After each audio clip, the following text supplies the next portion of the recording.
What do you think the Lakers are going to be this year, Kenny Smith? Well, if you put a championship on paper, they would be the 2022 NBA champs. You have four guys that arguably, especially three guys for sure, that when they look at anyone in that position, they go, I have the advantage tonight. You have Russell Westbrook. There's no point guard that he's ever going to look at even at this stage in his career and go, oh, I can't guard that guy, or he can guard me. Anthony Davis, obviously, and LeBron still at this time in his career the same way. So they can win every position with those three 90% of the nights, which makes them very dangerous and obviously a clear-cut favorite. And they just won the championship the year before. Mm-hmm. It wasn't like they were that far off this year. They were just injured. And that's really the question, because you know what it's like. I mean, you were a great player. You played a long time in the league, and you know that as guys get into their 30s, that becomes more of a factor.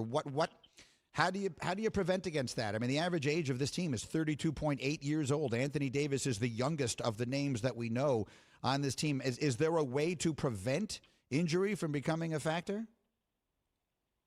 I don't know if there's a way. Even you hear load management, you hear certain loaning minutes. But you're playing at the intensity. So I don't think there's any way. That's the most astounding thing about LeBron James and the amount of times that he's been to the NBA Finals. It wasn't the fact that, he's not a great player. It's the fact that he never really got injured.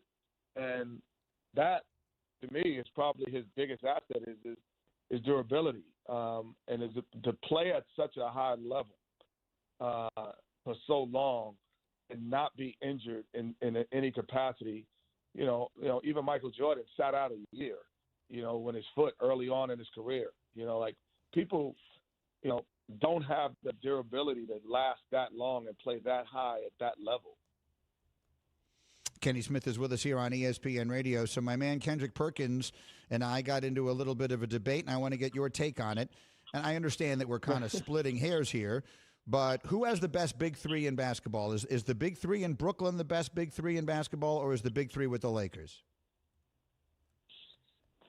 Well, neither one of them we've seen play. Yeah. Honestly. Yeah.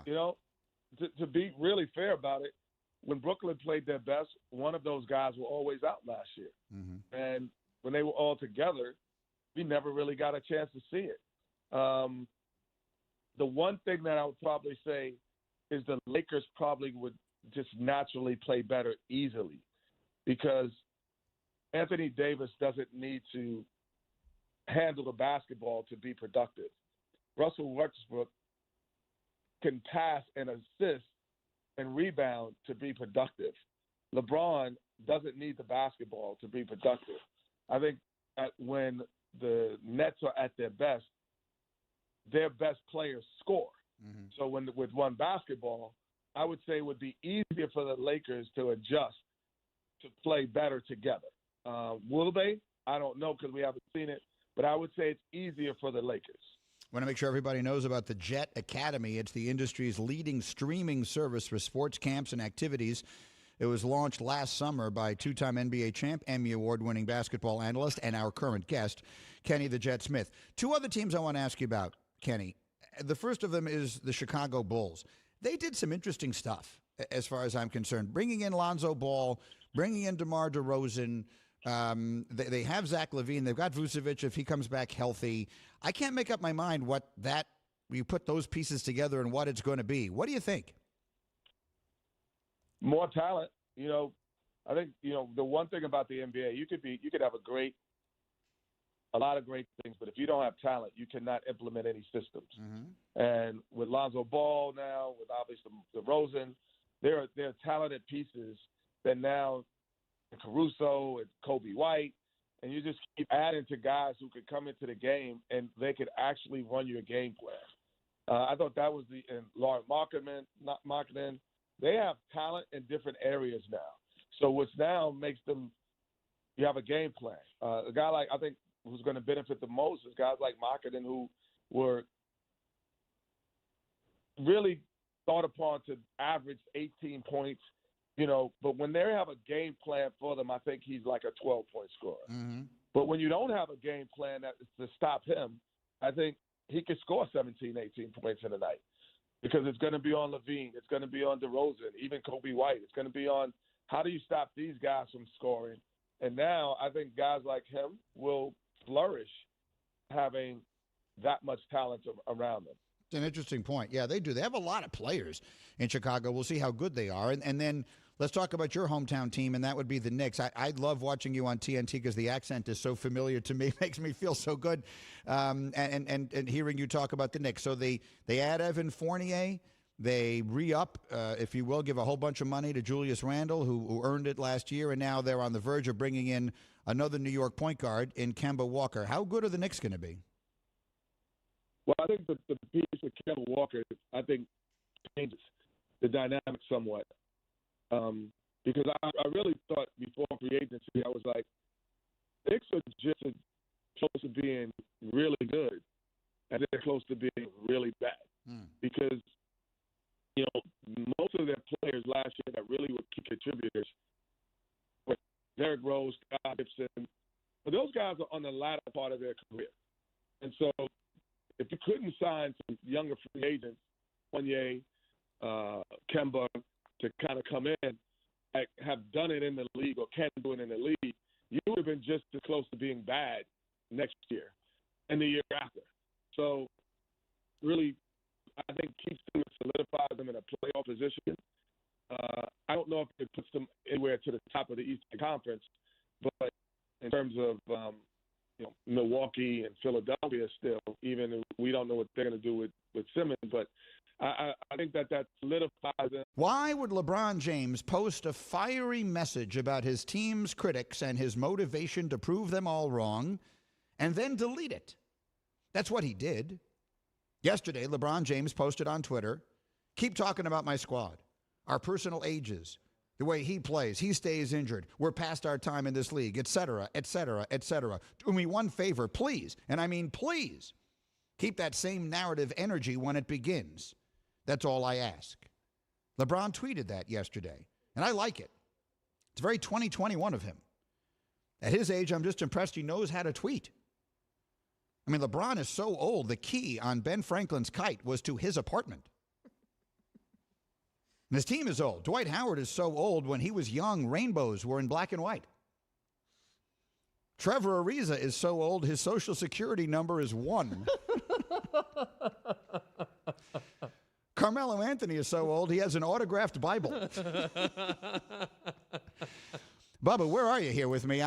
This is as funny as it's going to get. Where are you? We're doing comedy up here. Where's Bubba? I need a laugh track, a rim shot. What are we doing over there? Yeah, great work. I'm certainly glad Bubba has returned. Yeah. Anyway, those were the jokes. Straight Talk Wireless, no contract, no compromise. Now let's get down to business. LeBron tweeted it.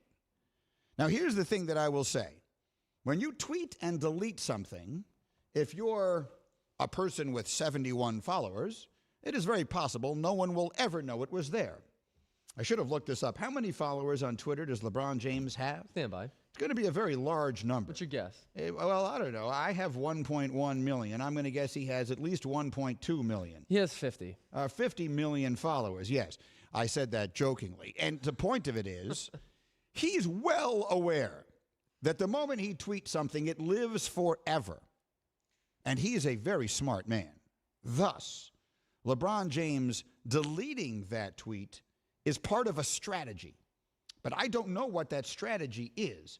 What is the strategy of putting something up there and then taking it down, knowing that everyone will see it, but then the message that you're further sending by deleting it? I'm fascinated by this stuff, the psychology of this stuff. Now, many of you may not know this, but Bubba, before he transitioned into this outstanding career in radio production, Bubba was actually a social media expert. He would design social media strategies and programs and platforms for multiple celebrities. In fact, I think worked with several big names in the NBA. So here's the question, Bubba. What is the strategy behind LeBron tweeting that fiery message at his critics and then deleting it? Well, I think the strategy is, I think he realized after he tweeted it, wait a second, we actually are old. Maybe if I delete it, they won't realize it. I don't think so. I think it dawned on him. Well, I think it finally came. He probably got some tweets, and he's like, wait a second, we are super old. they are, Elias tells us they are the oldest team in NBA history. So they are old. But it doesn't mean they aren't good. And it doesn't mean he doesn't want to continue to hear that same energy. They have Carmelo Anthony, who's 37. LeBron, Marc Gasol, and Trevor Ariza are all 36. Dwight Howard is 35. Wayne Ellington is 33. Russell Westbrook and Kent Bazemore are 32. Anthony Davis is the baby of the group. He's 28, but always hurt. So they are old. Their average age of their entire roster is 32.8. That will come down as they fill out their roster with, very inexpensive young guys. But the point is, the people they're counting on are old. Bubba, did you not like any of those jokes? You didn't like Trevor Ariza is so old his Social Security number is 1? I mean, they're okay. They're a little. The jokes are as old as the social. That's a good joke. You've heard that one before. That his Social I've Security heard number all is of them before. You've heard all those jokes before. Are you implying you came up with it? No, I'm not implying that, but I'm implying I hadn't heard them before, and I Googled "you're so old" jokes. Well, I think that explains where we are right now. And that's what I came up with. But anyway, the point of it is, so you're telling me you think that he tweeted that. He started reading some of the replies, some of the mentions. And in the mentions, people were pointing out, you do realize, LeBron, that you and your team are actually old. And he said, oh, I now see the error of my ways. No, I don't think he really did that. I don't know in what context he would really delete it. And Me neither, but he did it. Because I can't imagine someone told him to do that. Like, why would anyone care? I don't know. That's what I mean. No, I don't know. That's why I said it as a joke, but I don't. We're saying the same thing. That is, there's a strategy. It makes no sense. I don't know. But I want to be on the cutting edge of that stuff. You see, Bubba, because I'm an influencer, he said laughingly. And so I think that there's got to be, this is a thing now, Bubba, that you tweet something and then you take it down. Do people pay more attention to it if you have deleted it? Do you get a second run of people being interested in what you have said based upon the reaction to the deletion of the tweet? We did get a second Chuck email, so, That's an inside joke, Well done. but it's funnier than any of the ones I did. Well done. Chuck Salaturo, our beloved assignment editor, news desk man, who sends out all of the emails to the entire staff whenever there's any sports news. And I would describe him as not very discerning. I'm not sure what the word Judicious? is. He doesn't hold anything back. Like, I would suggest that during the 2 hours that I host Get Up, which is a really busy time for news, meaning all the stuff from last night that he is aggregating, I would say I average something in the neighborhood of 94